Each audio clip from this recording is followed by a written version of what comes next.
गांव के एक छोटे से किनारे पर एक झोपड़ी थी। मिट्टी की दीवारें, छप्पर से टपकता पानी और कोने में रखा एक पुराना दिया। उसी दिए की हल्की रोशनी में रहता था दीपक, 7 साल का मासूम, जिसकी आंखों में पूरे आसमान जितने सपने थे। दीपक के पिता खेतों में मजदूरी करते थे और माँ गांव के अमीर घरों में झाड़ू पोंछा करती थी। गरीबी उनके जीवन का हिस्सा थी, लेकिन दीपक के चेहरे पर कभी शिकायत नहीं दिखती थी। उसके चेहरे की मुस्कान मानो इस दुनिया को ये सिखाने आई थी कि खुशी पैसों से नहीं, दिल से मिलती है।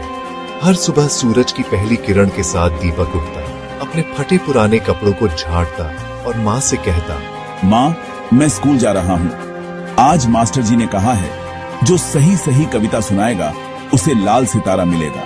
माँ मुस्कुराकर कहती, जा बेटा, खूब पढ़, ताकि एक दिन तेरा नाम पूरे गांव में हो। मैं तेरे लिए सबसे बड़ा लाल सितारा लाऊंगी। दीपक फिर पुराने बस्ते को कंधे पर टांग कर नंगे पांव धूल भरे रास्ते से स्कूल की ओर दौड़ जाता।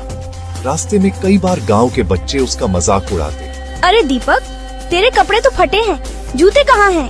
पर दीपक बस मुस्कुरा देता और कहता, जूते तो जब डॉक्टर बनूंगा तब पहनूंगा। वो छोटा था, पर उसके सपने बहुत बड़े थे। हर शाम स्कूल से लौटकर दीपक अपनी माँ के साथ चूल्हे के पास बैठता। माँ लकड़ी जलाती और दीपक अपनी किताब खोलता। माँ, आज मास्टर जी ने बताया कि मेहनत करने वाला कभी हारता नहीं। माँ कहती, हाँ बेटा, मेहनत करने वाला ही जीतता है। पर वक्त शायद दीपक की मासूम दुनिया से खुश नहीं था। एक दिन उसके पापा खेत से लौटे तो बहुत तेज बुखार में थे। गांव में कोई डॉक्टर नहीं था। माँ ने जड़ी बूटी दी, पर बुखार नहीं उतरा। अगले दिन शहर से डॉक्टर बुलाया गया। उसने कहा, इलाज तो हो जाएगा, लेकिन दवा के पैसे देने होंगे। माँ ने बिना सोचे अपनी पुरानी चुड़ियां बेच दी, पर दवा काम नहीं आई। 3 दिन बाद दीपक के पापा ने इस दुनिया को अलविदा कह दिया। वो दिन दीपक के बचपन की सबसे काली रात थी। वो पिता के पास बैठा धीरे से बोला, पापा उठो ना, आपने तो कहा था हम साथ में शहर जाएंगे। माँ ने उसे सीने से लगाया, लेकिन उसका छोटा दिल टूट चुका था। अब घर में सिर्फ माँ और दीपक रह गए। जीवन और कठिन हो गया। माँ दिन रात मेहनत करने लगी ताकि दीपक की पढ़ाई जारी रह सके।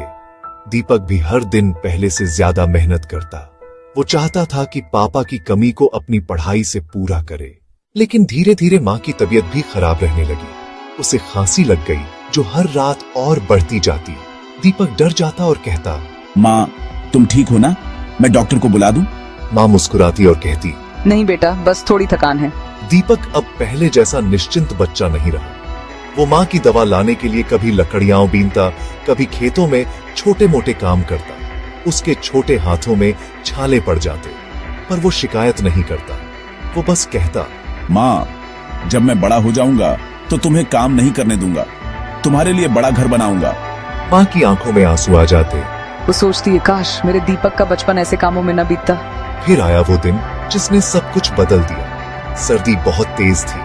दीपक ने सुबह खेत में काम किया और शाम को गांव की दुकान से माँ की दवा खरीदी। उसने दुकान वाले से कहा, काका, यह आखिरी पैसे हैं, माँ को दवा जरूर ठीक कर देगी ना? काका ने उसे सहलाया, भगवान पर भरोसा रख बेटा। रात को दीपक घर पहुंचा तो देखा माँ चूल्हे के पास लेटी थी, आंखें बंद थी। वो भाग कर गया और बोला, माँ, देखो मैं दवा ले आया, अब तुम ठीक हो जाओगी। माँ ने कोई जवाब नहीं दिया। दीपक ने माँ का हाथ छुआ। वो ठंडा था। वो घबरा गया, जोर से हिलाने लगा। माँ, उठो ना, देखो मैं रो रहा हूँ। पर माँ अब कभी नहीं उठी। दीपक ने रोते रोते माँ का सिर अपनी गोद में रखा और धीरे से बोला, माँ, तुमने कहा था मैं बड़ा आदमी बनूंगा, अब कौन देखेगा मुझे पढ़ते हुए? रात बहुत लंबी थी। दीपक की झोपड़ी में बस दिए की लौ जल रही थी, कांपती, बुझती, फिर जल उठती, और उस रोशनी में दीपक माँ की गोद में सिर रखे बैठा रहा, जब तक सुबह नहीं हुई।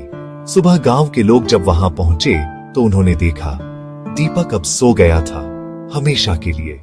माँ और बेटा दोनों एक दूसरे की बाहों में थे, जैसे जिंदगी की सारी तकलीफों से अब आजाद हो गए हों। गांव वालों की आंखों से आंसू बह निकले। किसी ने कहा, ये तो भगवान का छोटा फरिश्ता था। किसी ने चुपचाप उस दिए को देखा जो अब बुझ चुका था। लेकिन कहते हैं, कुछ रोशनियां बुझकर भी दुनिया को रोशन कर जाती है।